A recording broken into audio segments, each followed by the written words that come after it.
So happy to be joined by Darius Butler, the former NFL corner out of the great university, the University of Connecticut. And I wanted to have Darius on the show this week because, as someone who monitors the media landscape a lot and goes in and tries to watch and listen to various things, I've become a fan of the man-to-man podcast that Darius Butler and Antoine Bethea, two longtime NFL defensive backs, are doing. And one of the things I really like about it is that you have people who are kind of educating you about football and are not screaming. And there's so much of NFL analysis across the board comes from people who have very high decibel levels, and I've enjoyed listening and having a lot about the game explained to me by Darius Butler. So I reached out because I wanted to have him on the show this week. Darius, thanks so much for joining me. Thanks for having me, Peter. Really appreciate this. Hey, so I wanted to find out about your path when you stepped off the field in the NFL. Mm-hmm. You were a second-round pick of the Patriots, played 9 years in the league. When you stepped off the field, what did you think you wanted to do? And what is it like when something you've done for probably about 20 years that you walk away from and you say, wow, what do I do now? So give me your post-career thought process. Man, so first of all, you're never ready. You're never really ready for something like football, being a professional athlete to end, because it's one of those things that you dream about doing as a kid. You ask a second grade class of boys what they want to do, and they grow up, they all want to be professional athletes. And to be able to actually live out that dream and then play, I was fortunate enough to play, into my 30s, 32, 9 years in the league. And, halfway through the league, okay, let me look around, let me start thinking about what's next. But you're so locked in on the game, you really have to be, that it's hard to really, put too much into it. But, as time went on, off seasons, I started doing different things. I went to a coaching clinic, went off season. Then I went to broadcast boot camp, just started doing different things. And then once it finally ended, football, I actually just took a step back and just relaxed, just chilled out for a good year and a half, spent a lot of time with the family, traveled a little bit, and then, started getting that itch. You kind of go through different phases, honestly, maybe a little depression, a little just missing that game, that gap, because nothing really fills it. And then I had to kind of, try to figure something out that would get me going, get me up. I never in a million years thought I would get in the media. Partly because of a lot of former players that I would see going to it. I would feel like they would almost be, pigeonholed into, screaming at each other or making hot takes or doing these different things and not really giving real raw analysis on the game. So fortunate enough, the podcast game kind of found me. I found it through the help of Pat McAfee. He definitely helped us out a little bit, a lot actually, to get started, me and AB. I knew I couldn't get into coaching. Coaching take too much time, too much energy. And so, podcasting, and I also have Everything DB, which kind of I dive into, the details of some of the defense that's not really talked about, especially on TV anywhere. Can I ask you about one play in your career? Oh, absolutely. And I don't know why I remember this, but I'm going to go back to, and you may not have great memory of it either. Who knows? I don't know. But do you have any memory about November 8, 2015, when you're on the Colts at that time, and you go to Denver and you play Peyton Manning and you get an interception? Can you tell me about what you remember about that day? Because I don't know why, but I remember that game. I think it was a late afternoon game. And I remember watching the game. And for some reason, when I knew you were going to be on the podcast, I just sort of said, I want to ask him about that play. What was this the one? This had to be home. Lucas Oil. I picked him off at home. I I'm thought not you. sure if it Oh, was you did. November. You did. I'm sorry. Yeah. I'm sorry. You picked them. You picked them off at home. That's right. In a game Oh, you guys won in a little bit of an upset, yeah. 27-24. So yeah. What's That your memory of that day? I definitely remember. First of all, I definitely remember that play. When people ask me, what's my favorite interception, it's either that one or one I got on A-Rod and Lambeau. But that one, I would say the one on Peyton at home. A big reason was, it was in the house that he built. It was in, Lucas Oil Stadium. This was his maybe second time coming back, I believe. The first time was absolutely, nuts. And then this is a big play in the fourth quarter. And what a lot of people don't know is that he was actually 3 yards away from breaking the all-time passing record. I think he was passing Brett Favre at the time. I'm not sure, but I know coming into the game he was supposed to break it in our game, and he was 3 yards shy. And I picked that off with probably 6 minutes and some change left. Our offense went down, drove it down. Talib actually got like a personal foul. I think he like poked Dwayne Allen in the eye or something like that. And we ended up running the clock out. Vinny kicked the game sealing field goal, and he never got a chance to get back on the field. So he ended up breaking it the next week somewhere else. But we were all ready to give him, his presentation and standing ovation. And I kind of ruined that. So I definitely remember that. And that'll definitely be something I tell my kids, man. It was one of his favorite plays. Put Demarius Thomas in the slot, and he runs kind of that crossing route. I think Trent Cole got a nice reroute on me. David Perry, on Thomas, should I say? David Perry got up the middle, got pressure on Peyton, and I just beat DT to the spot and made a great play. But yeah, that one, I still have that ball somewhere in this house. Yeah, that's very, very cool. So when you thought that you wanted to do this job and thought Mm-hmm. you wanted to sort of dip your toe into this, what did you think that you wanted to maybe to do differently than, as you say, than the hot take guys? I get, now that I'm doing a podcast, and I guess I throw some hot takes out there too. I guess when you're talking on TV or on the radio or whatever, you gotta do it at some point. You just gotta jump out there and say what you believe. But I just really wanted to be real authentic and give more insight into a lot of the things that happen, because there are a lot of people that talk about, and there are a lot of people who have more sources and things along those lines inside locker rooms. But for the most part, to get a real honest reaction on a lot of things that take place on the field and off the field.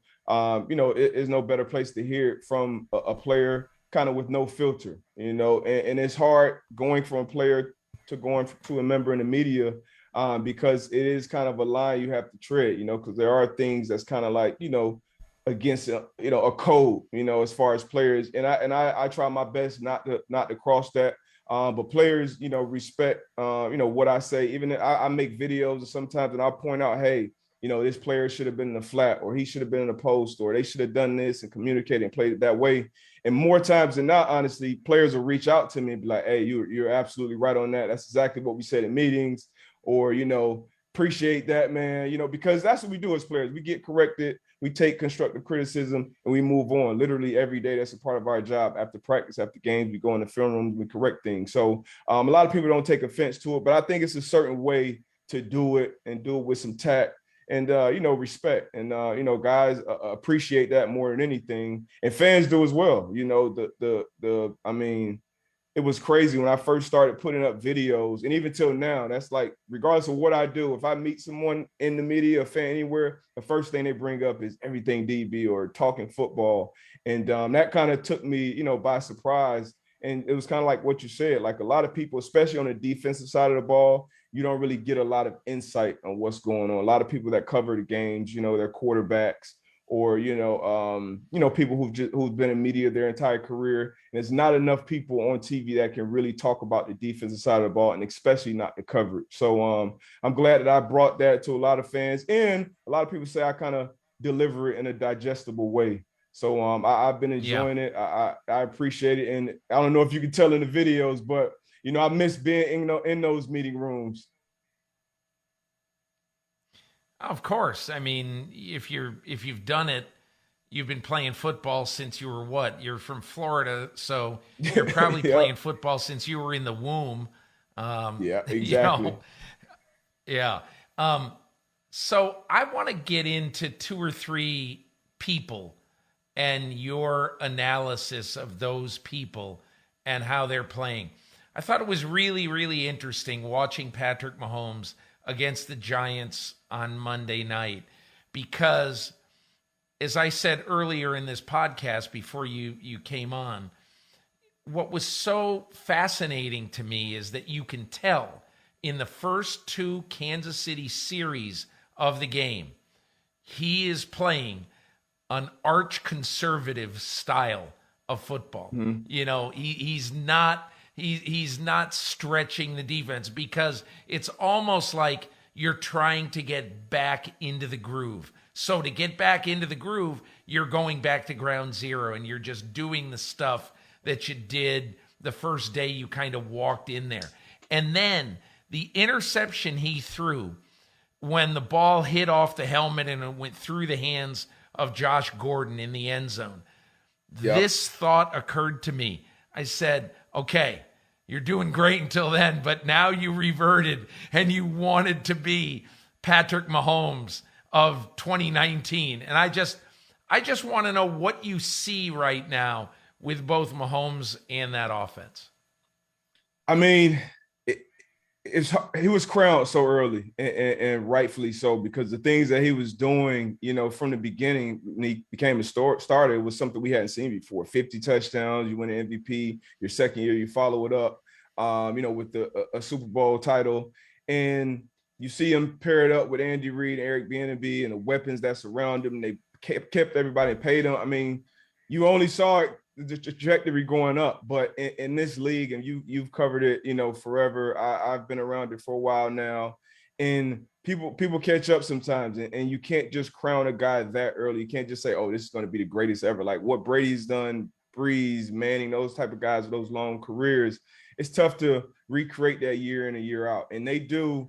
The greatest quarterbacks that I've seen that I played against, they do the simple things over and over and over and over again. And then when they have to be special, they're special.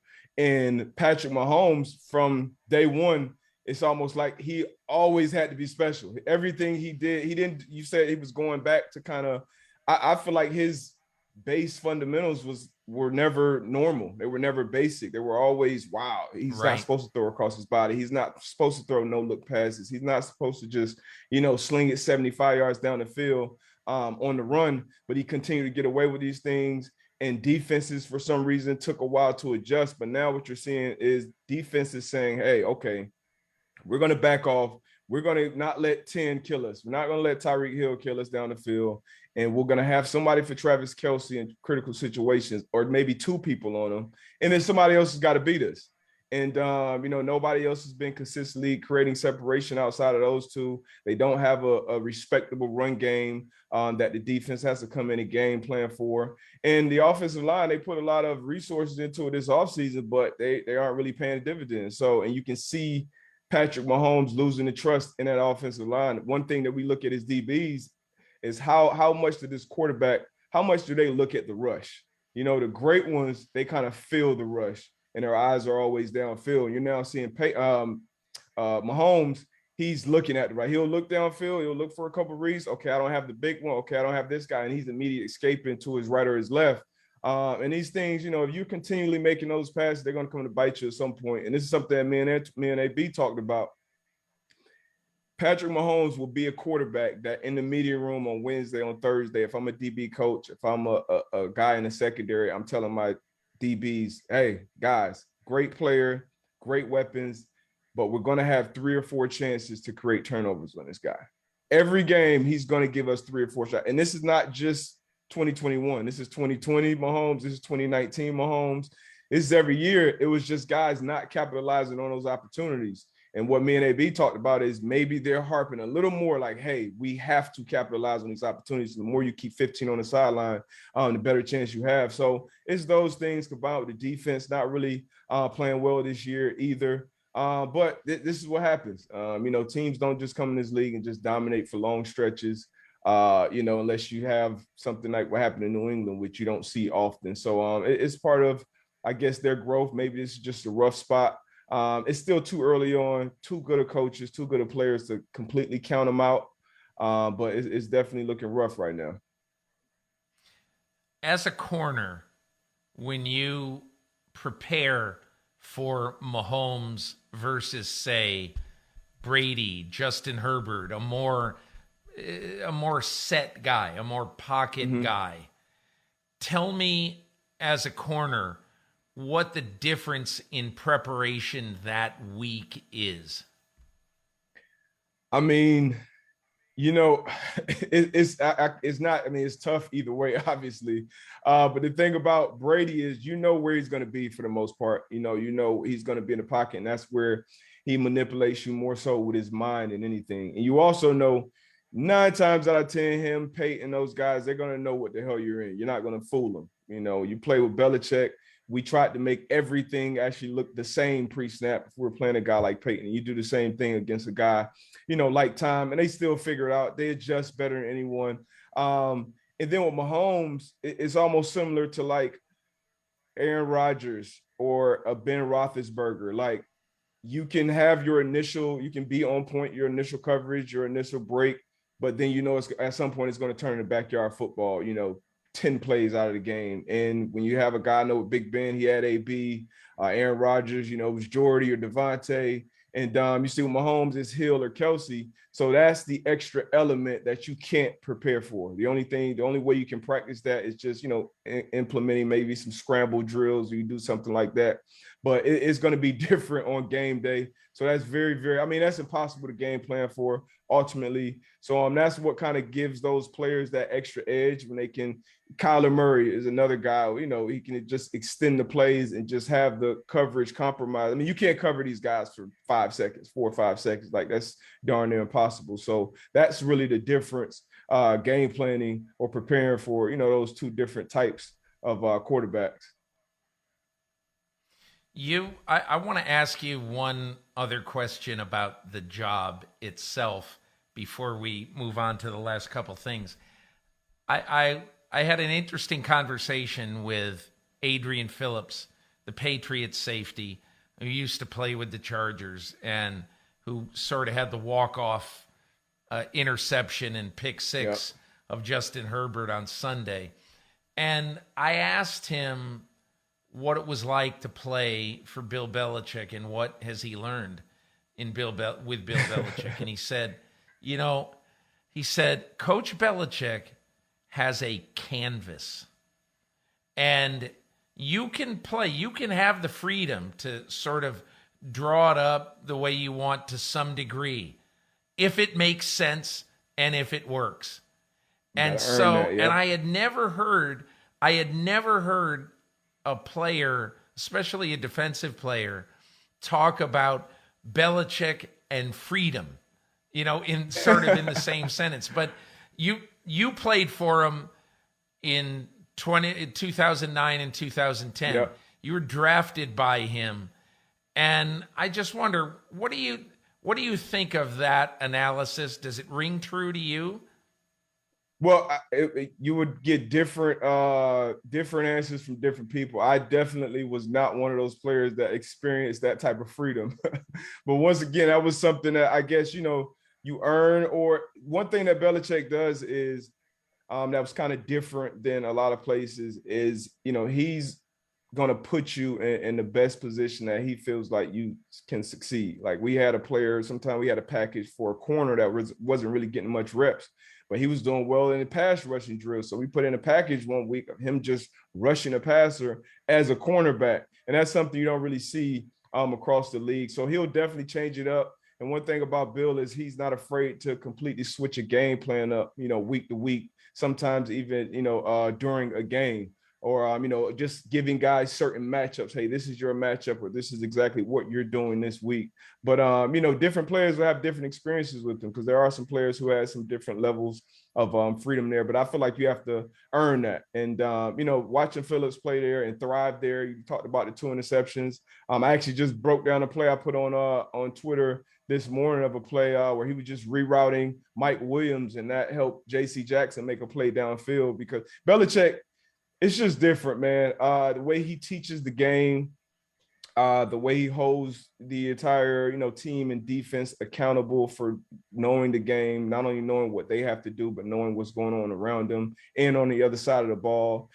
He does, it's not even comparable to what goes on in other places. And, that shows his head during the most critical points in ball games.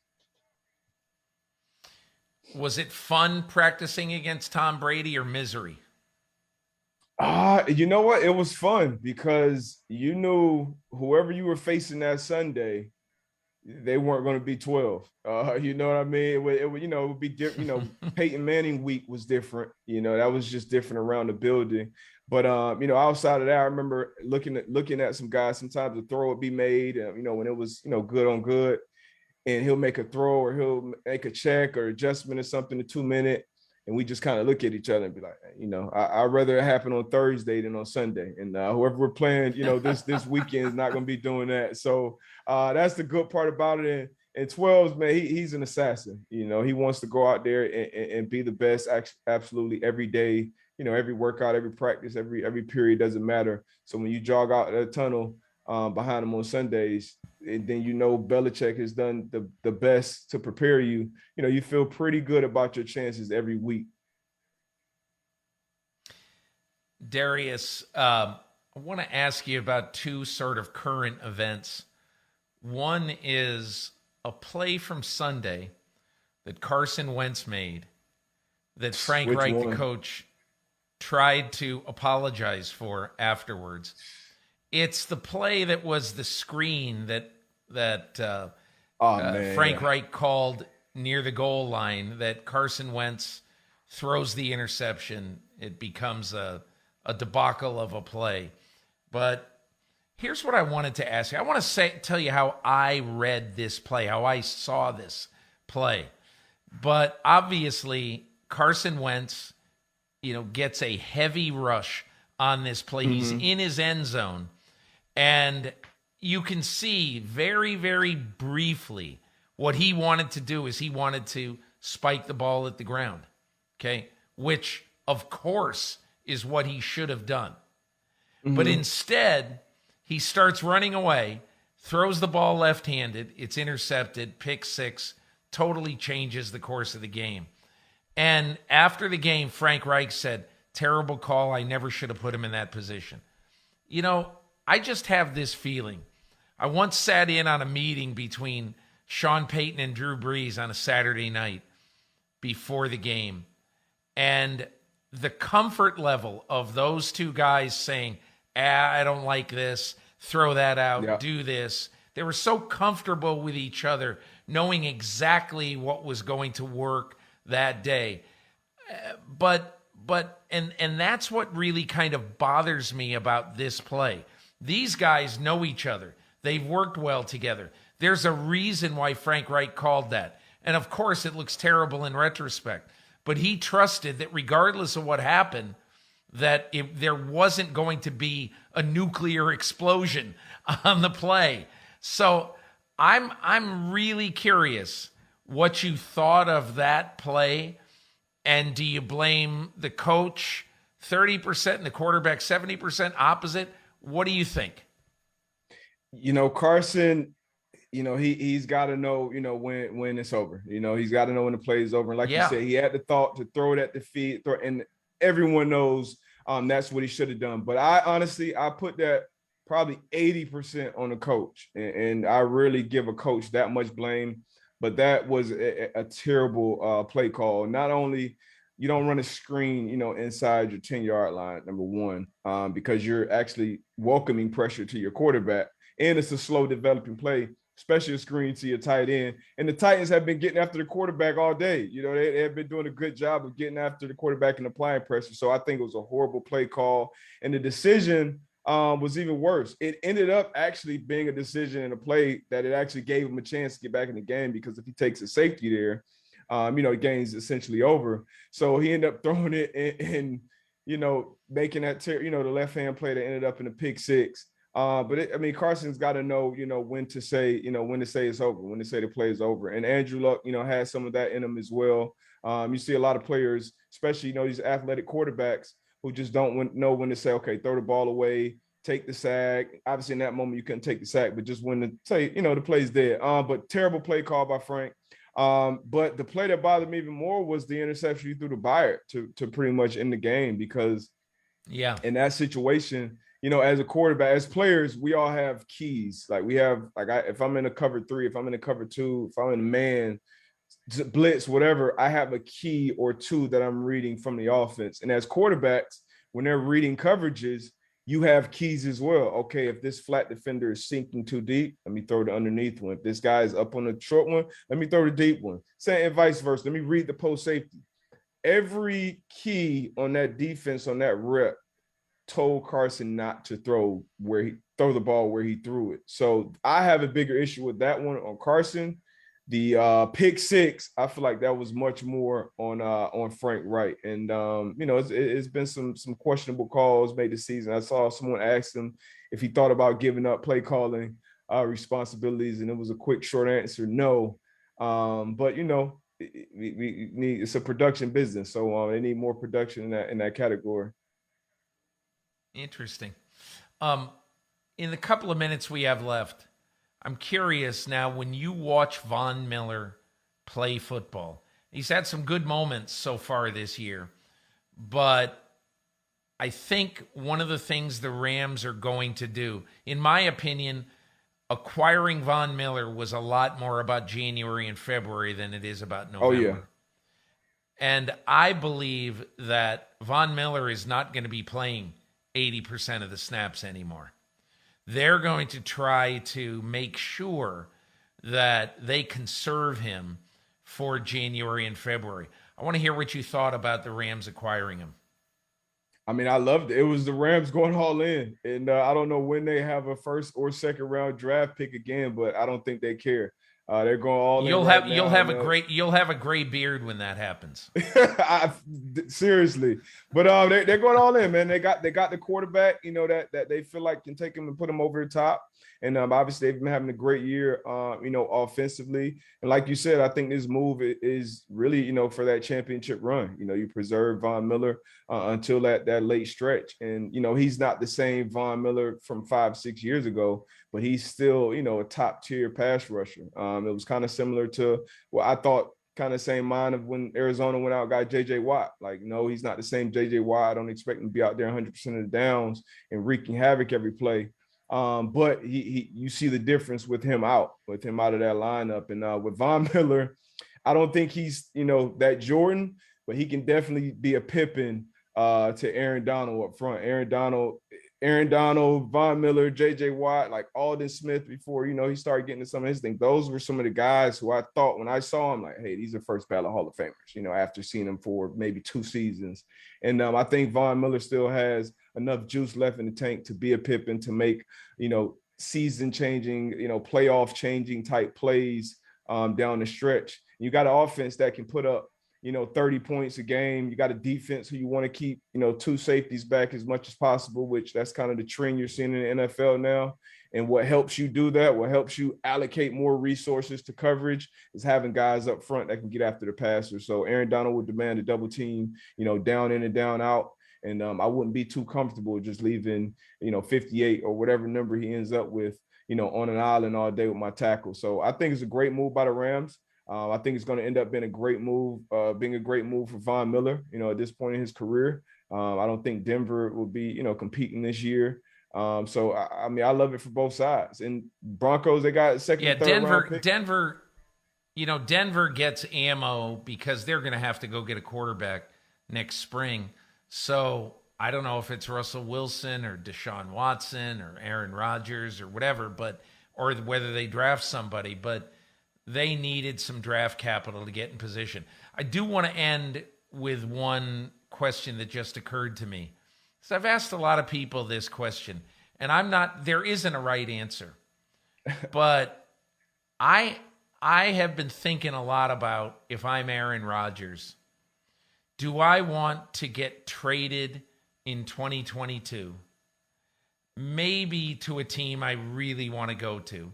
But let's say, do I want to get traded to Denver or Pittsburgh or some team that needs a quarterback for the next 3 to 5 years?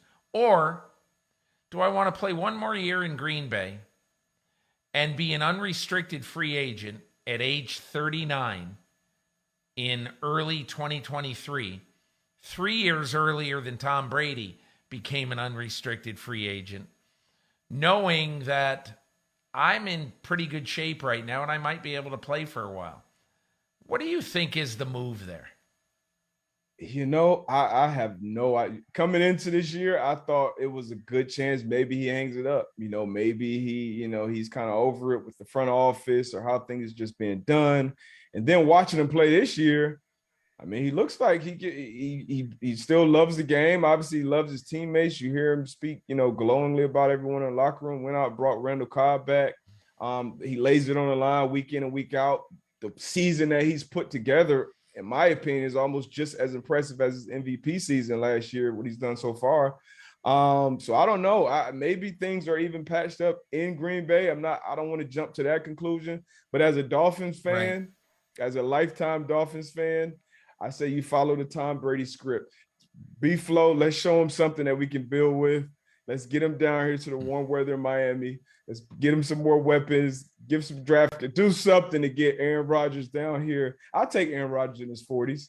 I'll take that for a couple of years as a Dolphin. We've been looking for a guy since Marino, and the book's still out on tour to see. But my hope as a Dolphins fan will be that Aaron Rodgers comes down here in this warm weather and start living your best life, just like Tom. He's getting in the crypto game. Like, come on, just keep going that way, 12. What do you mean? It's only been 21 years since you've been trying to replace Marino. Man. My goodness. A long That's like 21. most I'm of only your 35. life. Exactly. I'm only 35. We've been looking, man. We've been looking. Yeah. Hey, Darius Butler, I really appreciate getting to know you a bit and talking to you. You're doing a great job, and I'll continue to listen to Man to Man Pod with you and Antoine Bethea. Thanks so much. Thank you. I appreciate you having me, Peter. Hi, I'm Mike Tirico, and thanks for watching. Make sure to hit subscribe for the latest news and highlights from NBC Sports.